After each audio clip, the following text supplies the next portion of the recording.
Pemirsa, para pelamar P3K di Kabupaten Ogan Ilir diminta untuk tidak percaya atas janji-janji oknum yang dapat menjanjikan seseorang untuk berhasil dan dapat masuk sebagai tenaga P3K di Kabupaten Ogan Ilir.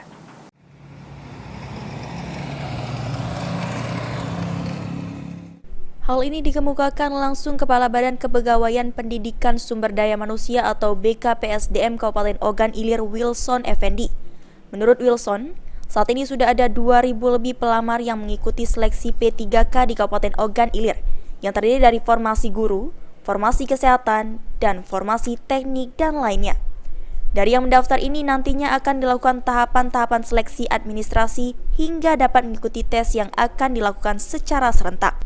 Untuk itu, Wilson mengimbau kepada seluruh peserta pelamar P3K yang mengikuti tes di Kabupaten Ogan Ilir untuk tidak percaya dengan oknum dapat menjanjikan kelulusan dan menjanjikan masuk sebagai P3K di Kabupaten Ogan Ilir.